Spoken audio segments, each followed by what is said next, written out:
Hello friends, आज मैं बात करूंगा सीआरपीसी की धारा 144 सेक्शन 144 की।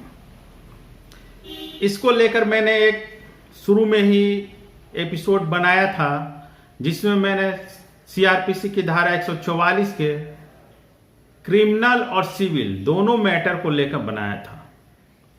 धारा 144 दो मामलों में लगाया जाता है प्रशासन के द्वारा। एक तो होता है कि अगर हमारे आसपास लॉ एंड ऑर्डर की स्थिति खराब हो तो उसको मेंटेन करने के लिए धारा 144 लगाया जाता है, जिसमें एक साथ 4 या 4 से अधिक व्यक्तियों के जमा होने पर या फिर अन्य रैली जुलूस निकालने पर प्रतिबंध लगा दिया जाता है। ये तो होता है लॉ एंड ऑर्डर मेंटेन करने के लिए 144 का उपयोग। इसके अलावा जमीनी विवाद में, सिविल मैटर में भी धारा 144 का उपयोग किया जाता है और यह काफी कारगर उपयोग है। तो दोस्तों, इस एपिसोड में मैं सिर्फ सिविल मैटर में, जमीन के विवाद में धारा 144 कैसे लगाया जाता है, कब लगाया जाता है, कितने दिनों के लिए लगाया जाता है, इसका मैं विस्तार रूप से चर्चा करूंगा। तो दोस्तों, अगर आप लोगों ने हमारे चैनल को सब्सक्राइब नहीं किया है तो प्लीज हमारे चैनल को सब्सक्राइब कर लीजिए। दोस्तों, सबसे पहले मैं बात करता हूं कि इस पूरे एपिसोड में मैं जिन बातों की चर्चा करूंगा उनके पहले मैं आपको एक बता देता हूं कि क्या क्या टॉपिक होने वाले हैं।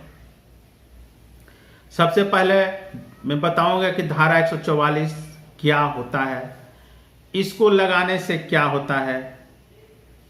धारा 144 जमीन विवाद में अगर हम लगाते हैं तो क्या यह लगाना सही है, हमारे लिए फायदेमंद है, हमारे लिए हितकर है। उसके बाद फिर हम लोग बात करेंगे कि धारा 144 कितने दिनों के लिए लगाया जा सकता है, कितने दिनों के लिए धारा 144 प्रभावी होता है, तथा अंत में मैं बात करूंगा कि धारा 144 लगाने से क्या हमारी जो समस्या होती है उस समस्या का निदान होता है या फिर नहीं होता है। आइए दोस्तों, शुरू करते हैं आज का यह एपिसोड। जैसा कि मैंने शुरू में ही कहा कि धारा 144 का मेन मोटो है समाज में जो अशांति फैलती है उसको शांति व्यवस्था कायम करने के लिए, चाहे यह लॉ एंड ऑर्डर समाज में किसी दंगा जुलूस को लेकर हो या फिर जमीन के किसी विवाद को लेकर लॉ एंड ऑर्डर खराब होने की स्थिति हो। तो यहाँ पर मैं बात कर रहा हूँ जमीन के किसी विवाद को लेकर अगर शांति बहाली टूट रहा हो, शांति की समस्या उत्पन्न हो गई हो, दंगा भड़कने की समस्या हो, मारपीट की स्थिति हो गई, दो पक्षों में मारपीट की नौबत आ गई हो, तो शांति बहाली करने के उद्देश्य से धारा 144 लगाया जाता है। अब आप सोच रहे होंगे कि जिस तरह से शहर में तनाव होता है, कहीं दंगा होता है तो प्रशासन अपनी मर्जी से धारा 144 लगा देता है, तो क्या हमारी व्यक्तिगत, हमारे पर्सनल जमीन पर अगर कोई विवाद उत्पन्न हो जाए तो क्या प्रशासन अपने खुद की मर्जी से शांति कायम करने के लिए धारा 144 लगा सकता है? तो इसका जवाब है जी नहीं। अगर आपकी कोई संपत्ति है, कोई जमीन है, मैं पहले शुरू में ही बता देता हूं, यह जो जमीन है वो खाली जमीन होना चाहिए, वैकेंट लैंड होना चाहिए। अगर उसमें आप रह रहे हैं या फिर कोई दूसरा पक्ष उसमें घर बनाकर रह रहा है तो उस पर 144 नहीं लगाया जा सकता है। 144 हमेशा वैकेंट लैंड, खाली जमीन, खाली प्रॉपर्टी पर लगाया जाता है। ठीक है, तो चलिए शुरू बताता हूं कि अगर कोई जमीन है जो विवादित है, मान लिया कि वो जमीन आपका है, आपके पास उसके लीगल राइट्स हैं, लीगल डॉक्यूमेंट्स हैं, कोई दूसरा पक्ष आता है और उस जमीन पर अपना दावा देता है और जबरन उस पर कब्जा करने का प्रयास करता है, कोई निर्माण कार्य शुरू करता है। हो सकता है कि यह विवाद आपके संबंधियों में हो, आपके भाई से हो, या फिर कोई नाते रिश्तेदार हो, या फिर कोई थर्ड पार्टी हो जिसको आप नहीं जानते हो, कि कोई भी हो सकता है। या फिर ऐसा भी हो सकता है कि जमीन का राइट उसका हो, आप विवाद करने गए हो, ये भी हो सकता है। तो मान लेते हैं कि वो जमीन आपकी है, आपके कब्जे में है, आप उसको जोत कोड़ रहे हैं, बाउंड्री करके रखे हुए हैं,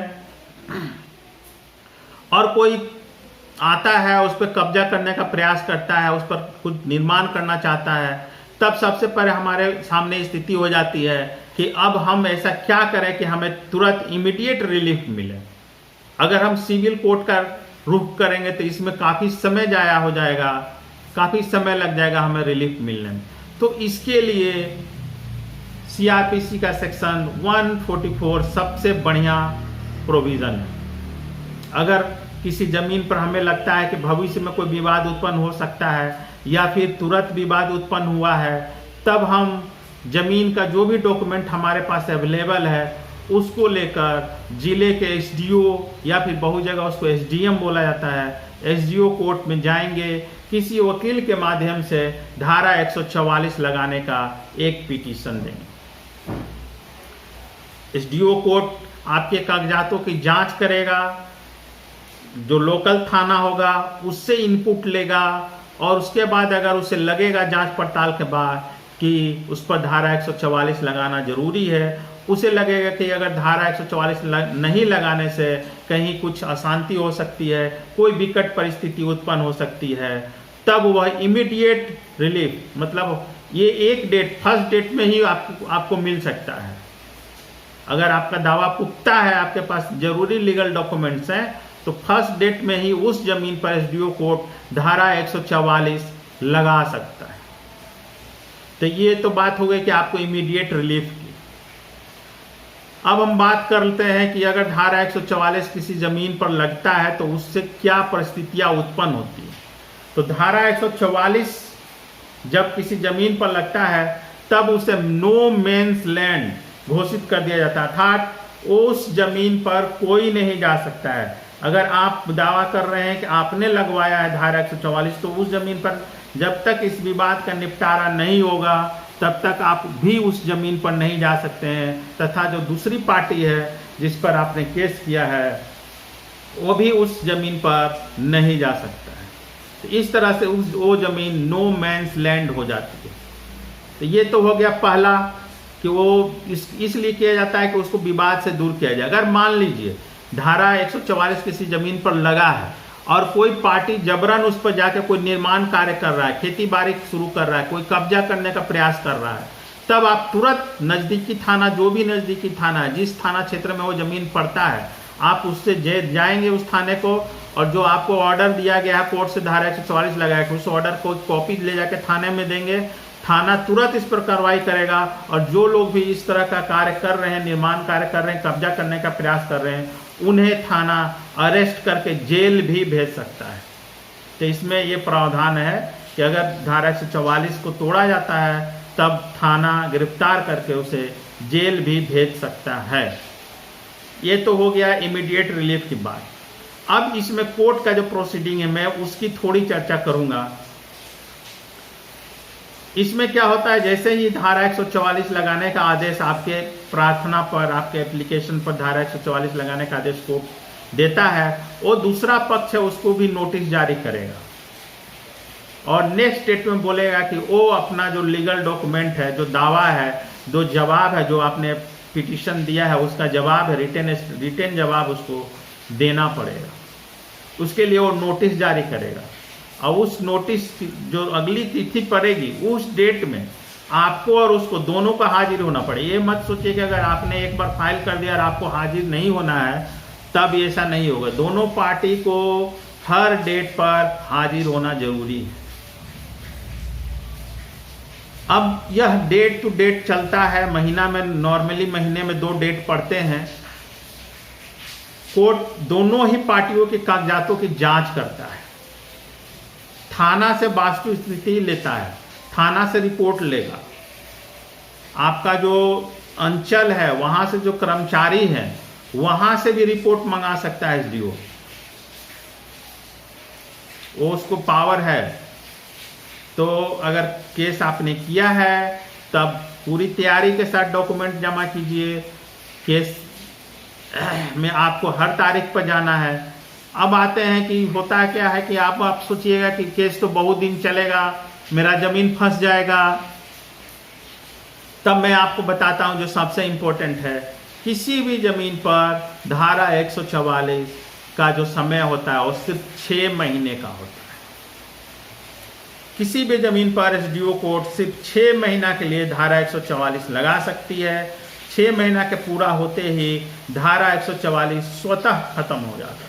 तो इसलिए आप ये टेंशन फ्री रहिए कि अगर आप धारा 144 के लिए किसी कोर्ट में आवेदन दे रहे हैं तो आपका ज़मीन वर्षों तक सरकारी कब्जे में चला जाएगा, आप उसमें कुछ नहीं कर सकते हैं। तो ये सिर्फ 6 महीने के लिए उसको नो मैंस लैंड घोषित किया जाता है, ताकि तब तक इस केस का निस्तारण हो जाए, विवाद का निपटारा हो जाए, तब तक शांति कायम रहे। इन 6 महीने में कोर्ट डेट अपना जो भी तारीख पड़ेगा उस पर दोनों पार्टी का राय जानेगा, सारा डॉक्यूमेंट का जांच करेगा, आपका अंचल से भी रिपोर्ट मंगा लेगा, थाने से रिपोर्ट मंगाएगा, उसके बाद अपना ये डिक्री ऑर्डर पास करेगा और यह वैलिड होता है। एसडीओ कोर्ट को पावर है डिक्री ऑर्डर पास करने का और ये वैलिड होता है। जिसके भी पक्ष में एसडीओ कोर्ट करेगा वो जमीन का कब्जा कोर्ट उसे दिला देगा। तो यह था धारा 144 जमीन के विवाद में कि क्या क्या प्रोसीड्योर है, कौन कौन से डॉक्यूमेंट लगते हैं, कितना समय लगता है, तथा इसके क्या क्या प्लस पॉइंट है, क्या क्या निगेटिव पॉइंट है। अगर आप लोगों को इससे संबंधित कोई और जानकारी लेना हो तब आप कमेंट करके जरूर पूछ सकते हैं। तब तक के लिए धन्यवाद दोस्तों।